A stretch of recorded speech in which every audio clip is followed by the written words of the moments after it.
After the death of Alonzo Kent, his home here at 305 East 4th Street was purchased by Mrs. Rose Kent, wife of Elba M. Kent. Elba M. Kent and his brother Archibald Flynn Kent, known to most people here as A. Flynn Kent, were first cousins once removed of Alonzo. Both Elba and his brother had come to Jamestown and were involved in his business ventures. They also had interests in Pennsylvania, in Corry, Warren, and a little bit in Oil City.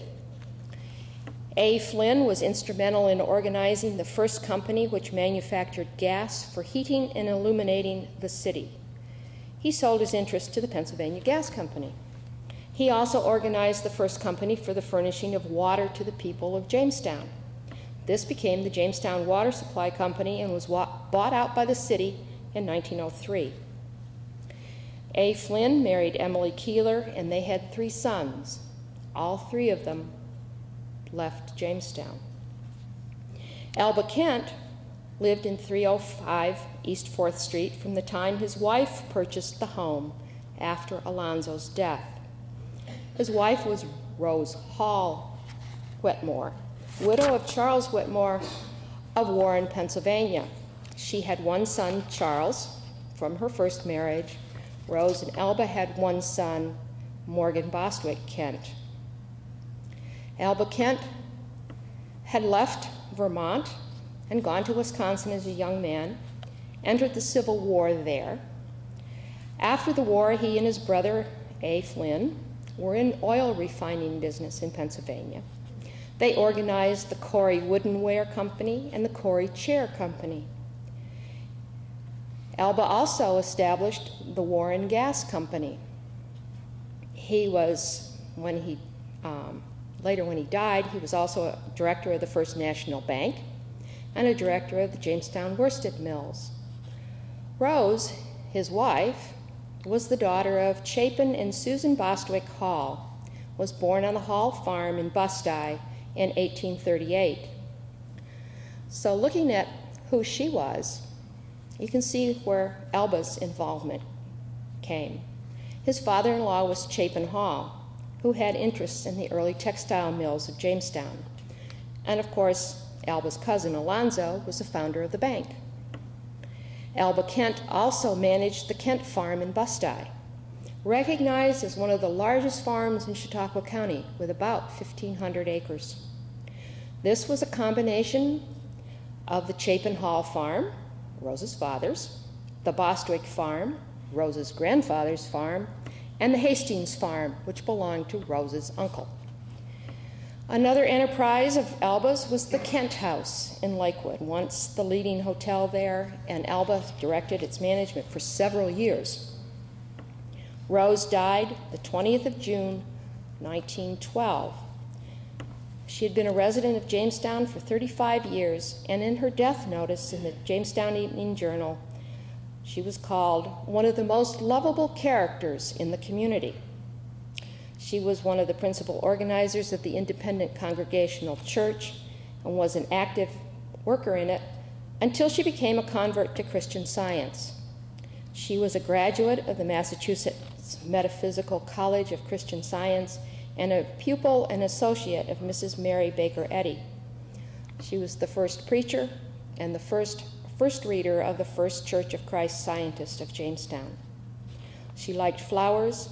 It is said that this property had many rose gardens, and she was an outstanding patron of the Lakeview Rose Gardens. Her funeral was from the residence.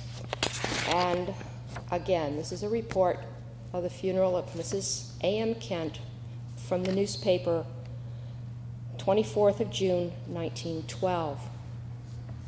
Funeral of Mrs. A.M. Kent. It was held Sunday afternoon at the home on East 4th Street and was largely attended.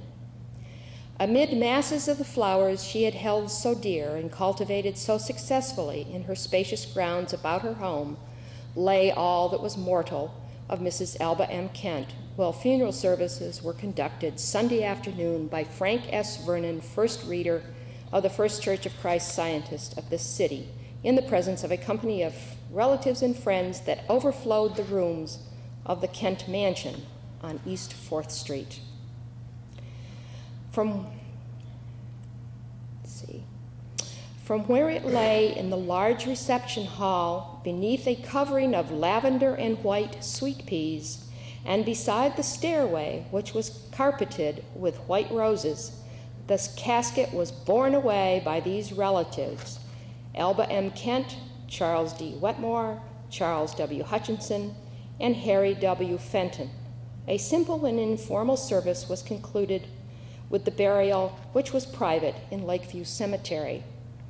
And again, research always brings up more questions than it answers. In here it says relatives, Harry W. Fenton. I do not know who that Harry W. Fenton is and how they are related, if indeed they are, or if it was just simply the newspaper lumping everybody in there as a relative. Now, changes were made to Alonzo Kent's home after Rose purchased it. The many changes and exactly when they were done have not been pinpointed. It's known that the third floor at the rear of the house was added, as was the small solarium on the left of the house, off the present office of the director of the Jackson Center. Much of the wood paneling was installed during Mrs. Rose Kent's ownership, and a lot of this was probably done and designed by her son, Charles Wetmore, who was an architect in New York City. He came here quite often. He was considered a favorite of Broadway in New York.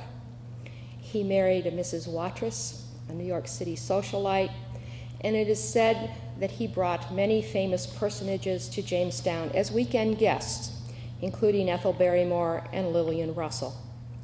The large barn in which we now sit had been built about 1896 for the fine horses and the many carriages of Elba M. Kent. I've not verified the exact time through the assessor's records or newspaper accounts, but that's what has been written as the time period for this structure. After Rose Kent's death, the estate was divided into thirds with a trust for her husband and the two sons to have their thirds, and the trust when Elba died. Elba died a few years later in November of 1915. Morgan continued his father's business interests here in Jamestown.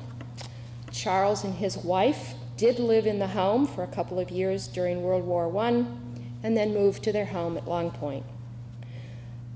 It was in 1919 that the home was sold to the Masonic Order in Jamestown and took on a new life as a Scottish Rite consistory. The addition that links the house with the barn was built by the Masons. The barn was converted to the building we see today. Both Alonzo Kent and Reuben Fenton were quiet but influential men. Reuben very much a public man, serving in many elected positions. Alonzo was a businessman in Jamestown who served the population through his enterprises of a store and of a bank. They both built large homes in Jamestown, as did many other men, but these two homes have been put to other uses and have escaped the wrecker's ball. Today they serve the community as the Fenton History Center Museum and Library and as the Robert H. Jackson Center. If anybody has some questions.